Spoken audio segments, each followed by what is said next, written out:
Nagaan faraarri Waaqayyo abbaa isiniif haa ta'u dhaggeeffattoota koo har'a kutaa ja'affaa wajjin ilaallaa bara dhumaa keessumaa milikkita waldaa keessa ta'aa jiran ilaalaa jirra. Milikkita waldaa keessa ta'an isa shanaffaan isinitti agarsiisa. Har'a waa'ee masiihicha sobaa immoo ilaalla. Maatewos boqonnaa 24 lakkoofsa 3 kaasnee ilaalla. Akkas jedha. Akkuma Yesuus gaara ejersaa gubbaa taa'een bartoonni gara isaa dhufanii kophaatti nutti bikuyyoom ta'a milikinni dhufa keetii kan dhuma barichaas maalii jedhan. Yesuus immoo deebisee homtinuu akkasin hin wallaalchifne akeekkadhaa. Baay'een ani masiihiidha jechaa maqaa kootiin dhufu namoota baay'ee hin wallaalchisu. Baay'een ani masiihiidha jechaa dhufu namoota baay'ees hin wallaalchisu. Egaa ani masiihiidha jedhee ni dhufu bara waldaa kiristaanaa aladhanne. Bara waldaa kiristaanaa alatti tokko qofaadhaan ani masiihiidha jedhee dhufee teessoo isaa dhaabbatu raajichi sobaas immoo tokkodha. Bineensa mul'atu Yohaannis boqonnaa 13 keessa ni jiru. Bineensa lafa keessaa ba'e raajii sobaa, bineensa galaana keessaa ba'u sun masiihicha sobaa isa ani masiihiidha jedhee mormitu Kiristoos. Inni sun tokkodha.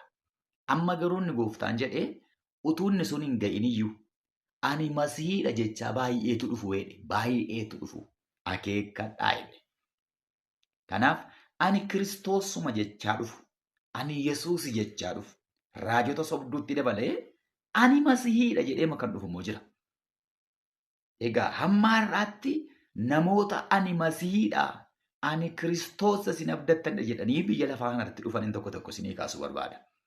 Maaliif akka biyya Itoophiyaatti illee hamma wanaa ani masiihiidha ofiin kan jedhan jiru. Garuu biyyoota adda addaa keessatti masiihiin ani Kiristoos jechaa namoonni dhufanii namoota hedduun isaan duukaa deemanii dhuguma Yesuus jedhanii ani isaan duukaa deemaa turan jiru. Namoota mammaatti jedhan keessaa inni tokkoffaan ani qabadhee David Koresh nama jedhamu. David Koresh bara 1959 USA Texasitti dhalate. Namni kun ani raajii isa dhumaata ofiin jedha ture. Yookaan immoo ani masihii isa dhumaatii ofiin jedha ture.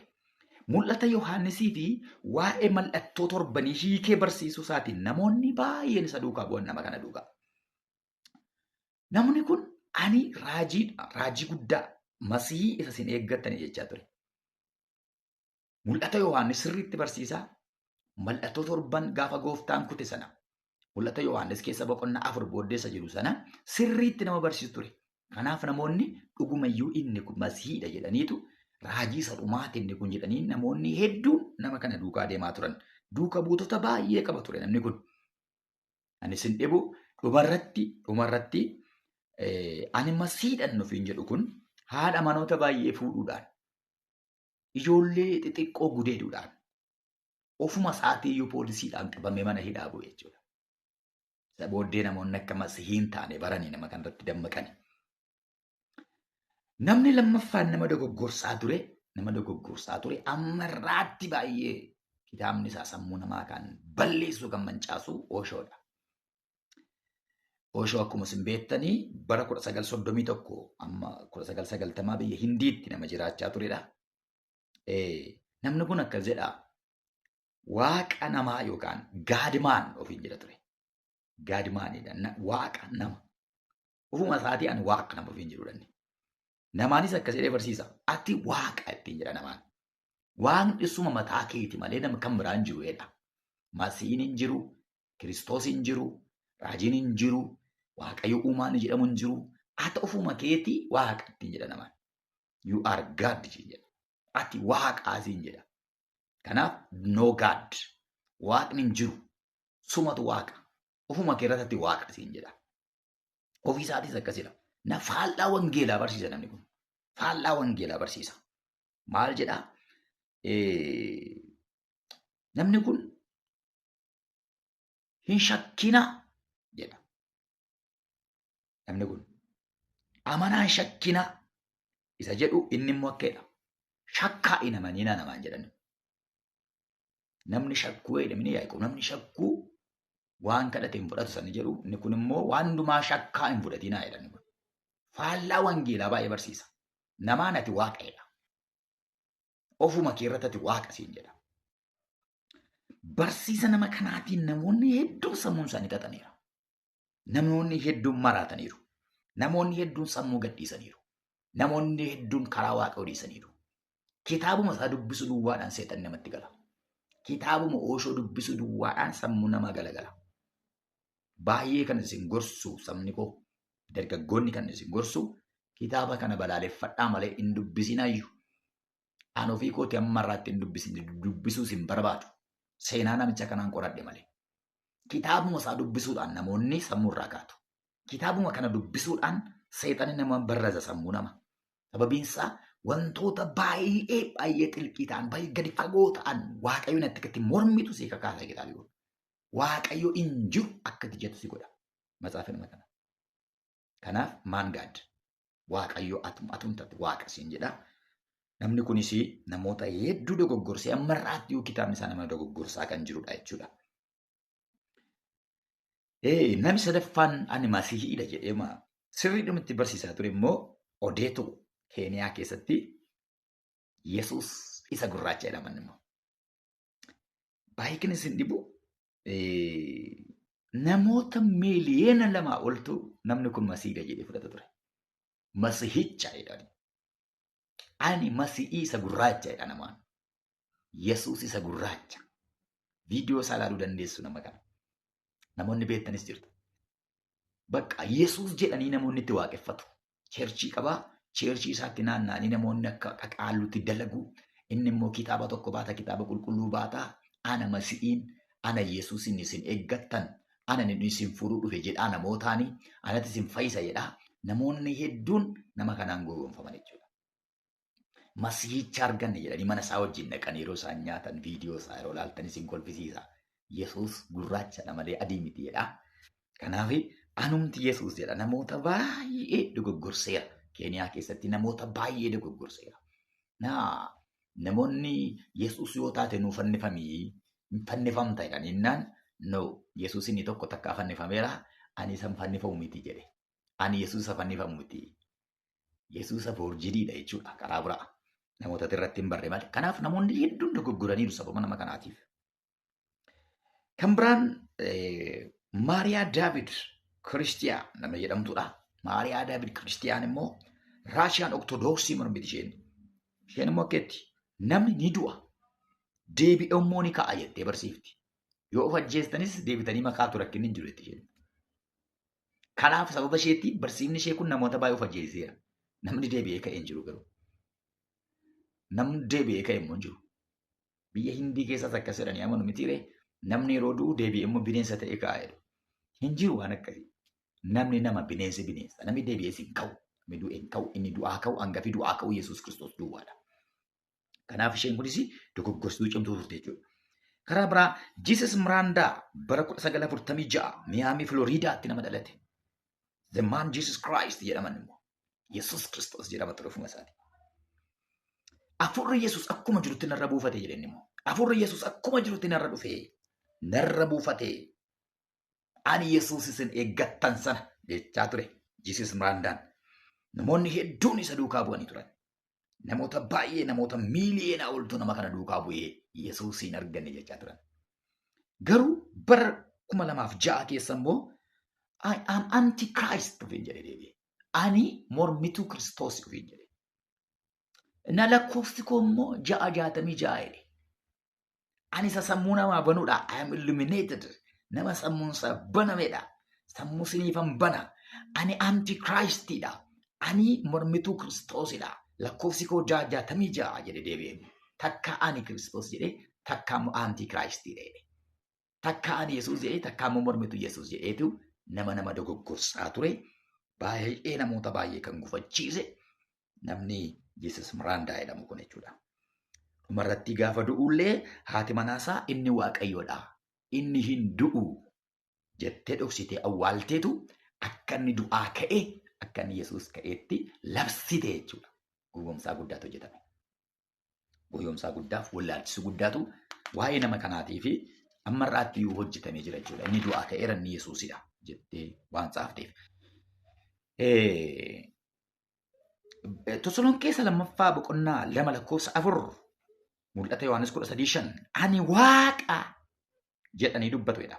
Bara dhumaatti ani Kiristoos jechaa namoonni baay'een dhufu. Ani waaqa ofiin jedhuudha. Namoota ani Yesuus jechaa jiran ilaallee akka malee ayyaana waaqayyootti fayyadamu. Namoonni ani Yesuus jedhan kun akka malee yookaan immoo raajonni sobduun kun akka malee ayyaana waaqayyootti warra fayyadamanidha. Yookaan immoo waldaa keessatti namoota dibata fudhatan faatu keessa jira. Waldaa keessatti namoota amananii ka'anii gananidha baay'een isaanii. Egaa maaltu namoonni kun akka isaan somarraa jiran yookaan akka isaan ani masiisa dhugaati jedhanii soban nama guyyoomsan isaan taasisa. Maaltu namoota kan akkas godhe wayettan tokkoffaan hawwii laphee keessaa dhufudha. Raajota sobaa kan falaffalee baay'isaa jiru, masiihota sobaa kan kakaasaa jiru maali yoo jettan hawwii laphee keessaa dhufudha. Garmalee hawwuudhaan dheebochuudhaan dhufa.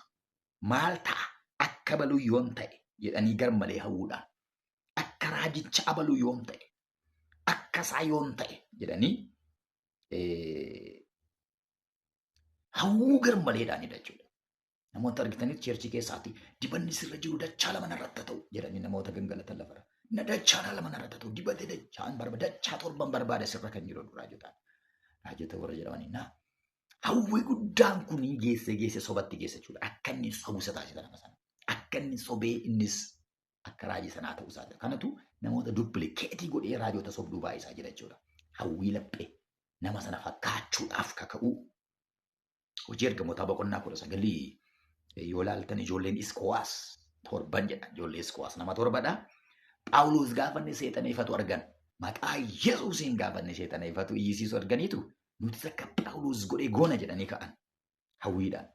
Phaawulosiin fakkaachuudhaaf ka'an jedha. Booddee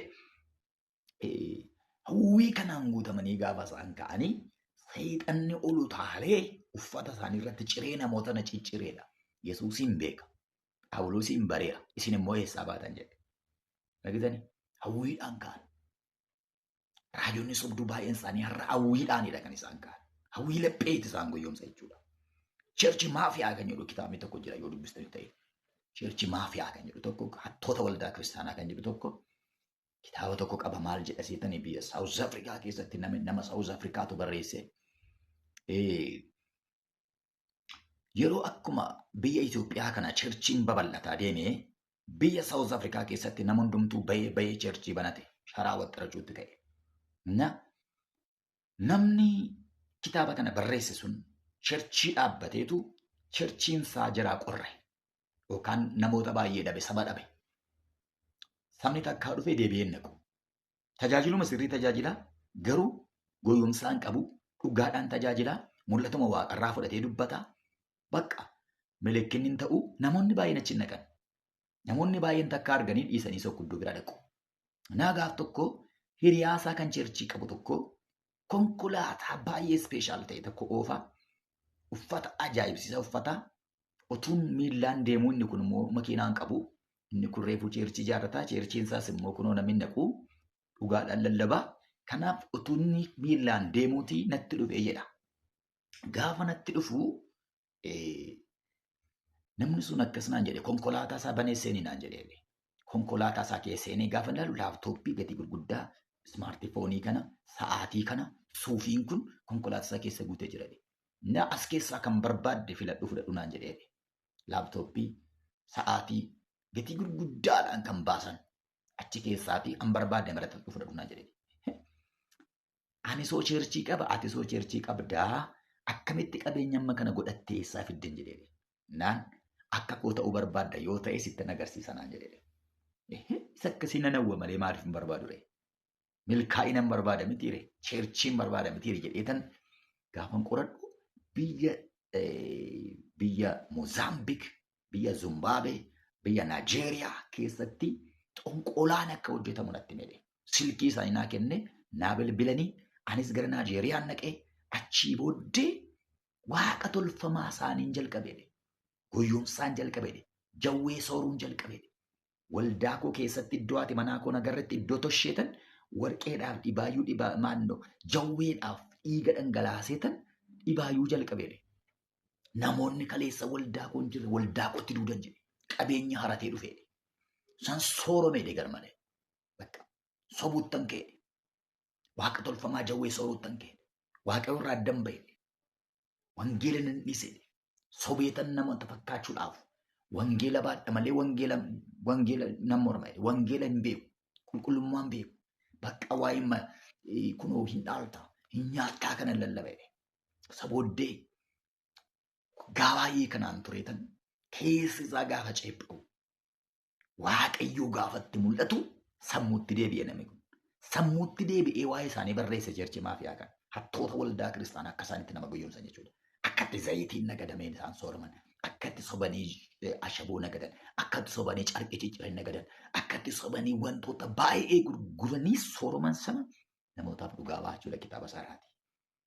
Waan gochaa ture sana. Waan achitti Saawus Afrikaa keessatti sun biyya Itoophiyaa keessatti otuu nafi tokko tokkoon isaa ta'aa jira. Barii amma akkoo Saawus Afrikaatti namni jawwee bofa guddaa mormatti maratee dhaabatee lallabu jira. Viidiyoo isaa ilaalaasin. Bofa guddaa mormatti maratee madira kiira dhaabatee lallaba. Bofti fira keenya hin morminaa jedhe. Seexanni fira keenya hin morminaa jedhe lallabaa jiraaf namni. Hajii sobduun kana caalee jira. Kanaaf hawwii laphee keessaa ka'uudhaanii dhufan akkasii. Lammaffaan kennaa seexana biraa dhufudha.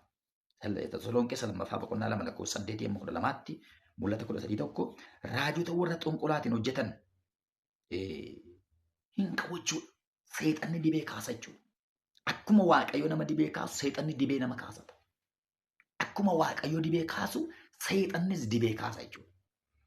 Hansaa kan ta'e seexannis hin kaafata. Hansaa kan ta'e seexannis dibee ittiin nama goyyomsuudhaaf hin kaafata. Seexanni koo beeka. Qaalluun durii koo itti dhufam takka takka. Akka takka irraa kaatu malee takka takka dhugaa dubbatu. Amma salaxanii dhufnee amma kana gooteen dhufnee jedhuun qaalluutti agarsiifti seexan. Itti agarsiifti seexan qaalluutti. Kanaaf raajonni soba raajan kun seexanaan kan dibaman jiru. Hojii seexan hojjetaa kan raajan jiru. Aktiin isaanii hundumtuu kan seexanaa kan ta'e. Irratti hin argamu garuu. Irratti mul'atu garuu. Nagaa fakkaatu gaafa dubbatan. Fayyaa fakkaatu gaafa dubbatan. Nama waaqaa fakkaatu gaafa maqaa Yesuusiin jedhan. Gaafa halleluuyaa jedhanii raajan. Gaafa lissaanii dubbatan dhuguma sitti fakkaata. Seexanni kan dibe jiru. Raajonni seexanii diban jiru. Fakkeenya tokko yoo isin fudhadhee Profeet Muhammad yeroo Jibriil quraana kenneef sana. Yeroo Jibriil quraana fideef sana. Quraanni waaqarraa bu'ee jedhanii waan isaan dubbataniif kana jedha. Quraana yeroo dhufeef sana waashaa yookaan immoo holqa hiiraa keessatu inni jiru quraanni gadi bu'ee jedha. Sabooddee Jibriil hamman dafqutti humna na dirqisiisee na sukkuumeetu dirqamaan na fudhachiise jedha quraana. Galee nan dhiisa jedhee haadha manaa kootiin mari'annaan Kadijjaan hin dhiisin naan jette jedha. Waaqayyo humnaan tumee caccabsee reebeetti illaatu namatti. Seexanni fideetti ilaate jechuudha. Amantii seexana geggeessan amantii xonqolaadhaan hojjetan. Xonqolaan kan keessa guute nama raatessuun, nama macheessuun, nama kotteessanii sireetti gashuun amantii keessa guute. Amantii kana. Amantiin hundeessa jechuudha gaafa sana. Seexanaan dibame, seexanaan oofameetu jinniidhaan hojjetu miti jedhee maaliin beektanii sun. Jinniidhaan hojjetu isaan. Jinniin immoo seexanaa. Seexanaan xonoqqolu. Sheekiin isaanii seexanaan xonoqqola. Seexanaa wajjin hariiroo qabu. Bineensaa wajjin hariiroo qabu. Kana eenyutu itti kenneefte yaaddare. Jibriil inni jedhe koo seexanaadhaaf. Jibriil miti. Gabreel waan akkasiin hojjetu. Gabreel faarlaa Waaqayyoon deemu. Gabreel Yesuusiin hin mormu qaba. Amantii Yesuusiin mormuudha isaan. Kanaafi seexanatu dibee. Seexanni dibee jennaan amantii kana hundeesse. Argitee ammarraatti baqaam baay'ee nama kan karaarraa kaachisaa jiru amantii kana. Baay'ee nama kan karaarraa kaachisaa jiru amantii kana. Baay'ee mootummaa waaqa kan mormu amantii kana. Jalqaba iyyuu akkaataa inni itti dhufeetu akkasidha jechuudha. Seexanni nama dibaa jechuudha. Galanni Waaqayyoof haa ta'u. Mootota isa duraa boqonnaa 22 lakkoofsa 19-22 olaaltanii bara mooticha Ahaab keessa Yooshaafeexii wajjin gaafa isaan duulatti ba'uudhaaf ka'anii hafuurri tokko Waaqayyo biraa ba'eedha. Raajota isaa dhaqeen goyyomsaa. Raajii sobaan isaan dubbachiisaa jedhee jedha. Egaa akka namoonni jedhetti bara kakuu moofaa keessaa seexanni utuu teessoo sanarraa aksasii mootummaa waaqaa keessa dhaqee walgahii hirmaachuu sana keessaa utuu hin argamiin dura dhagu. Maaliif bara Iyyoob keessa yoo laaltanii seexanni ilmaan waaqayyoo gidduutti argame jedhamti. Aksasii dhaqee hirmaatu qabachuudha yeroo sana. Achiitii immoo mul'ata keessatti immoo gad darbatameera immoo iddootti waaqayyoon hin arginetti immoo samaayii isa kan biraatti seexanni darbateera. Bantii waaqaa keessa jiramma seexanni. Demonoloojii irratti ilaaluu dandeessu kana. Kanaaf ergamaan waaqayyoo soban dubbatu. Inni soba nama dubbachiisu kun eenyu jettan seexanadha. Kanaaf ilmaan waaqayyoo biratti hin argama ture. Aksasii mootummaa waaqayyoo dhaqee achi ga'ee wal ga'ee hirmaatee deebi'uu qaba ture jechuudha. Inni durayyuu ergamaa waaqayyoo ture gad darbatame malee. Kanaaf seexan raajii sobaa dubbachiisa dheeti sofsiise raajota soba. Kan soba nama dubbachiisu seexana waan ta'eef. Soba dubbatani. Seexana malee ergamaa miti inni soba dubbachiise kun. Kanaaf raajonni dhibbi afuriin sun hundi isaanii soba dubbatan. Dhaqin moota, dhaqin dhaaltaa, dhaqin ajjeeftaa, dhaqin mochisi duukaa jedhan namni waaqayyo tokko immoo Milkiyaas kan jedhamtu jirti. Inni immoo yoo dhatteen duutaa hoolonni hin bittiin maa'unan argaa jedhe. Ilaa namni kun waa'ee koo waan gaariin dubbatu jedhe namichi. Waan gaariin dubbatu kun waan dubbadheedha jedhe. Kanaaf seexanni raajii sobaa nama dubbachiisuu hin danda'a jechuudha. Sadaffaan maaltu namoonni akka isaan sobanii raajan yookaan masii sobaa akka ta'an godha isa jedhuu fi milkaa'ina karaa qaxxaamuraa barbaachada. Milkaa'ina karaa qaxxaamuraa baay'een isaanii koo dargaggootadha.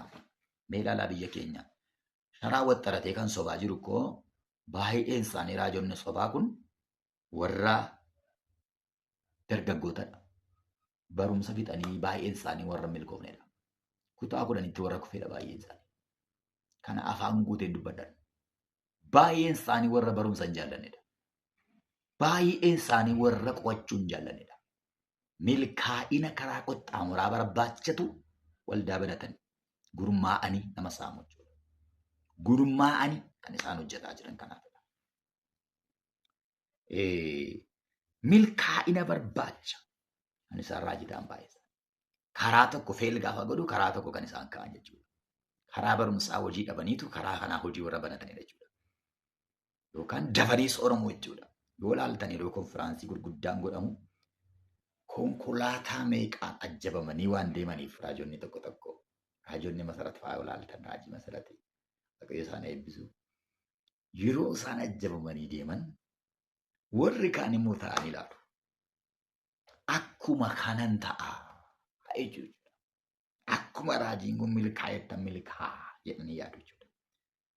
Ajjabamanii deemuu hawwu jechuudha.